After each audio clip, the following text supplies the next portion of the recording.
Magandang araw mga ka-printer. Kuya Mark naman nagbabalik. Ipapakita ko sa inyo kung ano ang ginawa ko sa Epson L050. Ang ginawa ko nga pala, tinanggalan ko siya ng maintenance box niya at kinuha ko yung ano niya, tawag doon, yung hose.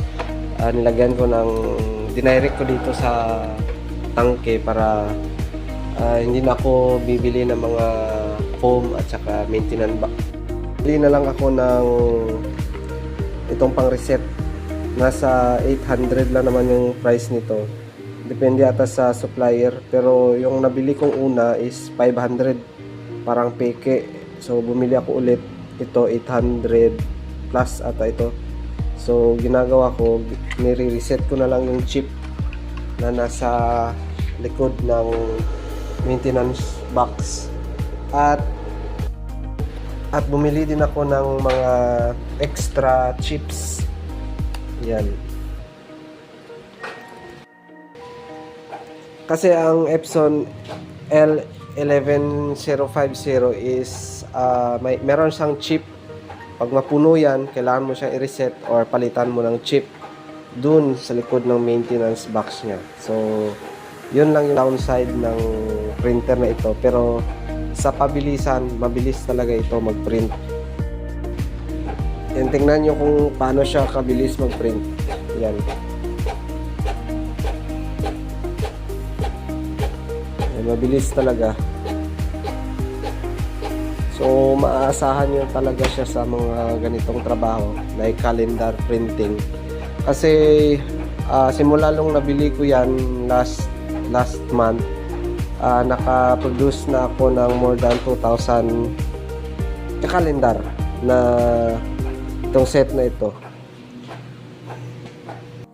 At timing talaga na yung mga old printers ko like 1800 and itong mga iba kong printer nasa likod, nasa bodega, nag-trouble. Kaya siya na lang yung nag-iisang bumabanat mag-print sa A3 ko. So maaasahan talaga ito. Mga naklip ko na kalendar, na-deliver ko na yung iba. Ayan, ito yung 6 pages na kalendar. Ito yung 12 pages. A3 size po yan mga boss, madam. So, shout out sa mga may-ari nitong mga kalendar na ito. Maraming salamat mga bossing. Yung ginagamit ko pala na papel ngayon sa kalendar ko na A3 is itong tawag dito plus 1K plus at ito.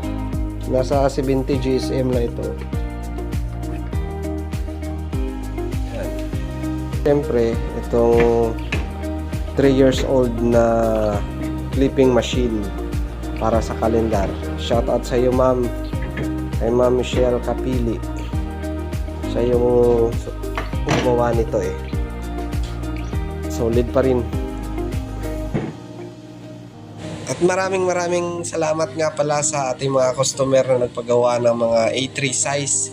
Marami kasing naghahanap ng mas malaki pa daw dyan, pero wala tayong printer na ganun kalaki. So A3 hanggang A3 size lang po tayo mga boss. At inasahan ko na talaga itong mga buwan na ito ay maraming magpapagawa ng kalendar kasi nga na-try ko na last year ito. So bumili talaga ako ng Epson 11050 na printer para masubukan din natin yung kanyang bilis. So hindi talaga ako binigo ng printer na ito. Sa mga gustong humabol dyan na magpapagawa ng kalendar, huwag mayang magtanong, mag-chat, mag-PM, tumawag, mag-text para mahabol pa natin sa ating listahan. At yan, maraming salamat mga boss, madam. Bye, God bless.